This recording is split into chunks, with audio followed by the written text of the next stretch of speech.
Akulah roti yang telah turun dari surga. Barang siapa memakan aku, ia tidak akan mati. Akulah roti kehidupan yang turun dari surga. Jika seorang makan roti ini, akan hidup selama-lamanya.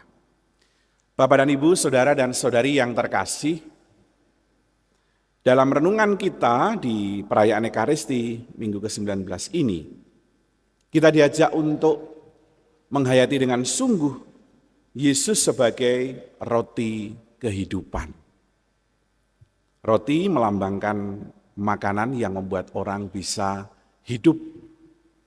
Makanan itu penting karena dengan makan orang bisa hidup, orang bisa sehat dan orang bisa kuat karena makanan. Dalam bacaan pertama tadi dari kitab Raja-Raja kita juga mendengarkan bagaimana Elia yang dalam perjalanan ke Gunung Horeb mengikuti panggilan dari Allah, di tengah jalan di padang gurun merasa lapar. Kelaparannya memuncak sampai ia menyerah. Sudah saatnya aku mati karena tidak ada makanan lagi. Tetapi dalam perjalanan yang di dalam keputusasaan itu hadirlah malaikat Tuhan yang membawa baginya makanan yang membuat ia bisa kuat kembali memenuhi panggilan Allah sampai di Gunung Horeb dalam perjalanan 40 hari 40 malam. Makanan itu secara jasmani membuat Elia menjadi kuat. Demikian juga manusia. Kita semua bisa membayangkan kalau kita tidak makan sehari itu saja rasanya pasti lemes. Ya. Pentingnya makanan itu kemudian mengingatkan kita juga bahwa itu hal yang sifatnya jasmani. Tetapi makanan rohani jauh lebih penting. Dan Yesus hadir di dalam renungan kita hari ini membawakan dirinya sebagai roti kehidupan. Makanan rohani yang membuat kita akan hidup selama-lamanya di dalam kehidupan yang kekal. Tentu bukan kehidupan fana, kehidupan jasmani, tetapi kehidupan rohani.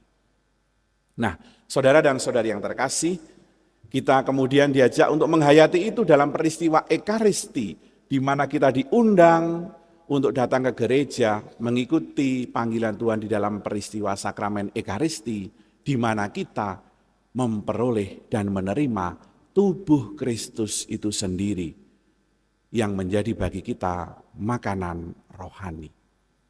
Peristiwa Ekaristi itu menunjukkan bagaimana Allah begitu mencintai kita melalui Kristus yang mengorbankan dirinya. Tubuhnya kita santap sebagai santapan rohani yang membawa kita bersatu dengannya.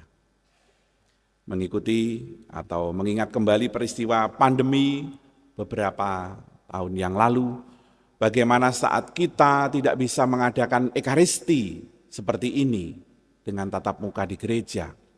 Begitu lama umat tidak bisa hadir ke gereja. Saya menerima banyak telepon ataupun WA yang bertanya, "Romo, kapan kami boleh Ekaristi lagi di gereja?" Ya, kita masih terikat dengan aturan yang tidak diperbolehkan waktu itu meskipun kondisi sudah membaik. Lalu saya jawab dengan mengatakan bahwa bukankah sudah ada Ekaristi secara online? Itu yang sekarang kita jalani dalam situasi ini. Tapi tidak sedikit yang kemudian mengatakan kami rindu dengan komuni Romo. Ada sesuatu yang kurang dari Ekaristi dengan online itu. Kami tidak mendapatkan tubuh Kristus. Rasanya menjadi kering hidup rohani saya. Nah, saudara-saudari yang terkasih, kerinduan akan tubuh Kristus ini mau menunjukkan kepada kita memang kedekatan kita dengan Tuhan dibangun melalui satu peristiwa itu, yaitu sakramen Ekaristi dan tubuh Kristus yang kita santap. Maka pada hari ini saya ingin mengajak Anda untuk merenungkan sejauh mana tubuh Kristus yang kita santap sebagai roti kehidupan itu memberdayakan kita di dalam hidup sehari-hari, di tengah perjalanan hidup kita, persiharian hidup kita di dunia. Sudahkah peristiwa Ekaristi itu kemudian aku hayati dalam saya menerima tubuh Kristus itu dan menghidupinya secara nyata? Saudara-saudari yang terkasih, saat kita menerima tubuh Kristus, saat kita menerima komuni itu, kita diajak untuk bersatu dengan Tuhan. Komuni dari kata komunio yang artinya adalah persekutuan, persatuan. Di mana dalam peristiwa itu kita diajak untuk bersatu dengan Tuhan di dalam perjamuan itu. Persatuan itu menjadi lengkap saat kita menyantap komuni itu, tanda kehadiran Tuhan di dalam hidup kita, di dalam diri kita masing-masing. Kemudian di dalam persatuan kita dengan Tuhan itu, Tuhan mengajak kita untuk menjadi semakin serupa dengannya. Menjadi serupa yang seperti apa? Mengikuti kehendaknya, menjalani apa yang dia jalani. Yaitu apa? Dalam peristiwa Ekaristi itu, Yesus membagi-bagikan roti menjadi lambang dia yang membagi-bagikan dirinya untuk para rasulnya dan kita semua. Dalam peristiwa komuni kita diajak untuk juga menghayati dalam hidup sehari-hari semangat yang sama. Yaitu apa?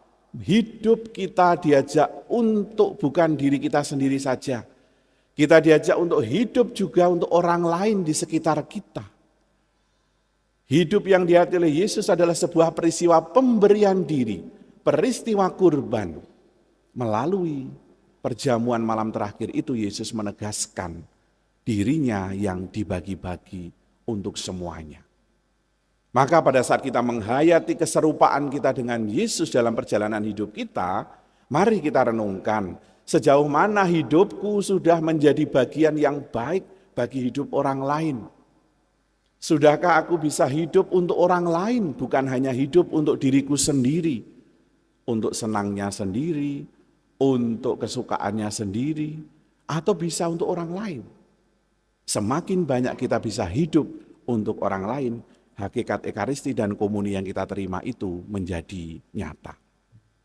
Mari Bapak Ibu Saudara yang terkasih, pada saat kita menerima roti yang sama sebagai roti kehidupan, sebagaimana Yesus jalani dalam hidupnya dibagi-bagi, kita juga disemangati untuk hidup bukan hanya bagi diri kita sendiri, tapi bagi orang lain.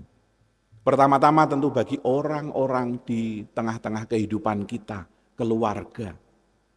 Seorang bapak diajak untuk bertanya, sejauh mana hidupku menjadi berkat untuk pasangan hidupku, untuk anak-anakku. Sejauh mana komuni yang saya santap itu membuat saya bergerak, berpikir dan berkata yang menjadi berkat bagi pasangan hidupku dan anak-anakku. Termasuk juga seorang istri tentu hal yang sama. Apa yang harus aku lakukan hari ini pada saat aku harus menjadi berkat, membagi diri-diriku untuk orang lain di sekitarku, menjadi kebahagiaan bagi mereka. Hendaknya roti hidup itu membuat kita berpikir demikian. Juga termasuk bagi anak-anak. Seorang anak yang menerima komuni juga diajak untuk merenungkan sejauh mana komuni itu bekerja dalam diri saya. Sehingga saya berpikir apa ya yang bisa saya buat yang membuat papa saya, mama saya, orang tua saya gembira, bangga dan merasakan berkat dari hidup saya. Belajar dengan tekun, bekerja dengan tekun, menjadi pribadi yang penuh bakti pada orang tua, mengerti orang tua. Ini adalah bagian dari komuni yang nyata dalam hidup sehari-hari. Mari kita diberdayakan untuk ini, Bapak, Ibu, Saudara-saudari, anak-anakku yang terkasih. Termasuk dalam penghayatan imamat saya pun, saya juga bertanya dalam diri saya, sudahkah Ekaristi yang saya persembahkan bersama dengan Anda itu mengubah diri saya untuk membagi-bagi diriku bagi yang lain, menjadi berkat bagi yang lain. Mari pada hari ini, perayaan Ekaristi ini membuat kita semakin bersemangat, semakin tergugah untuk bukan hanya menerima roti itu sebagai persatuan kita dengan Tuhan, tetapi juga membagi diri kita bagi sesama kita. Mari kita dengan komuni itu menjadi berkat bagi banyak orang di sekitar kita. Berkat Tuhan melimpah untuk kita semuanya. Amin.